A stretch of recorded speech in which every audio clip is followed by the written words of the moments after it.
उत्तराखंड के कुमाऊं और गढ़वाल दोनों मंडलों में मां नंदा देवी की उपासना की परंपरा सदियों पुरानी है। जैसे जैसे लोक धारणाएं, बोलियां और परंपराएं बदलती गई, वैसे वैसे देवी की पहचान भी स्थानीय लोगों के बीच अपनी अपनी भावनाओं के अनुसार बदलती गई। गढ़वाल में जब लोग जय मां नंदा देवी कहते हैं तो वो नंदा देवी को राज राजेश्वरी के रूप में पूजते हैं। वहीं कुमाऊं की ओर जब आप बढ़ते हैं तो यहाँ की धरती में जब जय मां नंदा के जयकारी गूंजते हैं तो नंदा देवी के साथ एक और नाम जुड़ जाता है, सुनंदा। आस्था के इस एपिसोड में आज हम बात करेंगे कि कैसे गढ़वाल की कुलदेवी नंदा का स्वरूप राज राजेश्वरी कुमाऊं की कुलदेवी मां नंदा से अलग है। क्यों गढ़वाल की नंदा देवी की कहानी कुमाऊं की नंदा देवी से थोड़ी अलग नजर आती है? क्या गढ़वाल और कुमाऊं की नंदा देवी वास्तव में एक ही शक्ति है या ये दो अलग अलग रूप हैं? क्या है नंदा देवी और नंदा सुनंदा के संबंध? इसके साथ ही आस्था के इस एपिसोड में आज जानेंगे नंदा देवी राजजात यात्रा के दौरान कैसे गढ़वाल और कुमाऊं की मां नंदा देवी का मिलन होता है। आज बात मां नंदा देवी और मां नंदा सुनंदा की।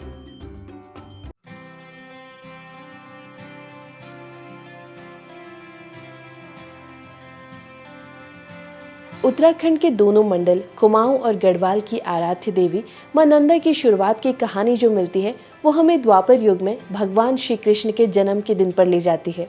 माना जाता है कि जब कंस के कारागार में 8वें बच्चे के रूप में कृष्ण ने जन्म लिया, तब उनके पिता वासुदेव उन्हें नंद और यशोदा के पास छोड़ आए और वहां से उनकी बेटी लेकर वापस कारागार में लौट गए। तब जब कंस ने उस बच्चे को जमीन में पटक कर मारना चाहा तो वो उसके हाथों से छटक कर माँ भगवती आसमान में जाकर चतुर्भुजा रूप में प्रकट हुई और कंस को वध की चेतावनी देते हुए हिमालय की तरफ चली गई। माना जाता है कि तब से ही इस क्षेत्र में मां नंदा की पूजा की जाती है। आगे हम आपको कुमाऊं में पूजे जाने वाली नंदा सुनंदा की कहानी भी बताएंगे, लेकिन उससे पहले मां नंदा से जुड़ी और कहानियां आपको बता देते हैं। कौन है नंदा देवी? इस पर कई लोक कहानियां और इतिहासकारों के अलग अलग मत मिलते हैं, लेकिन जो एक कहानी बहुतायत में पाई जाती है इस क्षेत्र में, उसके अनुसार मां नंदा देवी हिमालय के राजा हेमवंत और रानी मैणावती की पुत्री हैं। इन्हें गौरा और पार्वती के नाम से भी जाना जाता है। ये भगवान शिव की अर्धांगिनी है। नंदा देवी को खसों की देवी भी कहा जाता है। वहीं चमोली जिले में स्थित है नंदा पर्वत और ये पर्वत भी मां नंदा से जुड़ा हुआ है। धार्मिक मान्यताओं के अनुसार इस जगह पर स्थित त्रिशूल पीक भगवान शिव का निवास स्थल माना जाता है। वहीं नंदा कोट का जो कुहासा निकलता दिखता है वो माना जाता है कि मां नंदा देवी का किचन का धुआं है। त्रिशूल पीक में जो नदी निकलती है उसका नाम नंदाकिनी है और इसके उद्गम स्थान को नंदक नाम से जाना जाता है। यानी कि हिमालय के इस परिवेश में लगभग हर चीज का नाता नंदा देवी से ही मिलता है। इसके साथ ही दो लोक कहानियां और भी मिलती है। पहली लोक कहानी के मुताबिक नंदा देवी को चांदपुर के राजा भानु प्रताप की पुत्री और धारी नगरी के राजा कनकपाल की धर्म पत्नी बताया गया है। कहते हैं कि उनकी दिव्य गुणों के कारण ही उन्हें देवी के रूप में पूजा जाने लगा। वहीं इतिहासकार प्रोफेसर अजय रावत बताते हैं कि उत्तराखंड में मां नंदा देवी की पूजा अर्चना का प्रमाण सबसे पहले चांदपुर क्षेत्र में मिलता है। वो बताते हैं कि इसकी शुरुआत राजा कनकपाल द्वारा 688 ईस्वी में की गई थी। राजा कनकपाल चांदपुर गढ़ी के शासक थे। वो गढ़वाल के परमार राजवंश के अधिष्ठाता भी थे। उनके वंशज राजा अजयपाल ने गढ़वाल के 52 गढ़ों को एक कर 1358 ईस्वी में एक राज्य का गठन किया और इसे गढ़वाल नाम से लोकप्रिय किया। माना जाता है कि उन्होंने ही नंदा देवी के त्योहार यानी कि नंदा राजजात की शुरुआत की। वहीं एक दूसरी लोक कहानी भी मिलती है जिसके मुताबिक नंदा देवी को किसी चंद्रवंशी राजा की पुत्री माना गया है। कहा जाता है कि राजा हिमालय की पुत्री मां पार्वती के परम भक्त थे। इनके कोई संतान न होने के कारण वो राजा अक्सर उदास रहने लगे। एक दिन उनकी भक्ति से खुश होकर मां पार्वती उनके सपने में आकर कहती है कि मैं तुम्हारी भक्ति से बहुत प्रसन्न हूँ और मैं तुम्हारे घर में पुत्री के रूप में जन्म जरूर लूंगी। राजा की नींद खुली और उसने ये बात अपनी पत्नी को बताई। मां पार्वती ने अपने वचन अनुसार भाद्रपद मास की शुक्ल पक्ष की अष्टमी के दिन दिव्य कन्या के रूप में रानी के गर्भ से जन्म लिया। जन्म के 11वें दिन विधि विधान से उसका नामकरण किया गया। राजा ने उस दिव्य कन्या का नाम अपने राज्य के सबसे ऊंचे शिखर नंदाकोट के नाम पर नंदा रखा। चंद राजवंश में इस दिन को हर्षोल्लास से मनाया गया और इसके बाद प्रतिवर्ष नंदा अष्टमी को यह उत्सव मनाया जाने लगा। कालांतर में ये उत्सव अल्मोड़ा का लोक उत्सव या अल्मोड़ा का नंदा देवी का मेले के रूप में मनाया जाता है। इस बात में कोई दोराही नहीं है कि आज मां नंदा देवी पूरे उत्तराखंड में पूजे जाने वाली देवी है। लेकिन अगर इतिहास के पन्नों को खंगालेंगे तो मिलता है कि 16वीं शताब्दी में कुमाऊं के राजा बाज बहादुर चंद ने पिंडार घाटी और लोहबा में हमला बोल दिया था। राजा ने इस लड़ाई में जूनागढ़ किला जीत लिया था और जीत की निशानी के तौर पर वो मंदिर से मां नंदा की मूर्ति अपने साथ ले आए। लेकिन जब चंद राजा इस मूर्ति को अल्मोड़ा ले जा रहे थे, तब रास्ते में बाज बहादुर चंद ने अपने सैनिकों को आदेश दिया कि अब वो इसी जगह पर विश्राम करेंगे। सैनिकों ने उस मूर्ति को वहीं पर रख दिया, लेकिन जब बाद में इस मूर्ति को उठाने की कोशिश की गई तो कोई भी इसे नहीं उठा पाया और आखिर में बाज बहादुर चंद ने मां नंदा से माफी मांगकर कहा कि वो उनकी सेवा में कोई कसर नहीं छोड़ेगा। राजा ने किया भी ऐसा ही। उसने मां नंदा की मूर्ति को अल्मोड़ा स्थित अपने मल्ला महल में स्थापित कर दिया, जिसके बाद राजा को युद्ध में जीत मिलने लगी और इस तरीके से नंदा देवी उनकी इष्ट देवी बन गई। और इसी तरीके से गढ़वाल की मां नंदा देवी का आगमन कुमाऊं में हुआ।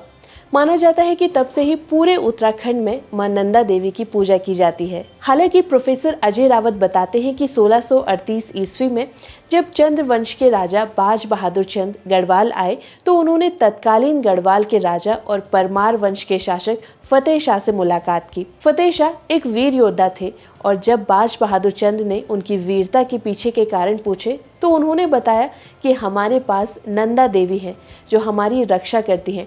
इन्हें रणचंडी के नाम से भी जाना जाता है। फिर फतेह शाह ने उपहार के रूप में नंदा देवी की मूर्ति राजा बाज बहादुर चंद को दे दी, जिसे लेकर वे कुमाऊं की ओर बढ़ चले। लंबी यात्रा के बाद बागेश्वर जिले के डांगोली में उन्होंने रात्रि विश्राम किया और सुबह उठकर देखा तो मां नंदा देवी की मूर्ति के 2 भाग हो चुके थे, जिसे नंदा सुनंदा नाम से जाना गया। इसके बाद उन्होंने राज्य के पुजारी की सलाह पर मंदिर स्थापित करके इस मूर्ति को स्थापित किया, जिसे आज कोट भ्रामरी मंदिर नाम से जाना जाता है। वहीं दूसरी मूर्ति को अल्मोड़ा के मल्ला महल के मंदिर में स्थापित किया गया और तब से ही चंद राजवंश की कुलदेवी के रूप में इन्हें पूजा जाने लगा।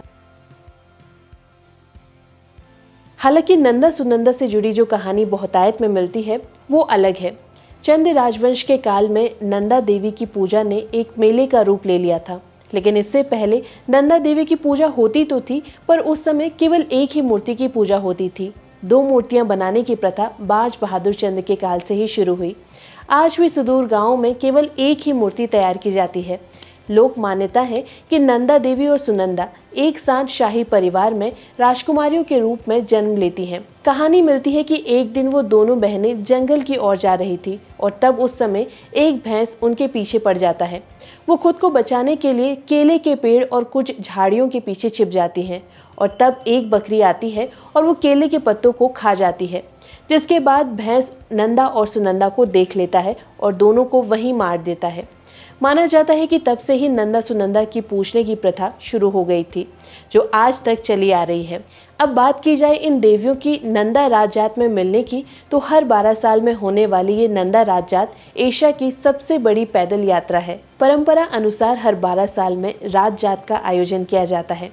यात्रा की शुरुआत नौटी से होती है और फिर ये उच्च हिमालय में होमकुंड तक जाती है।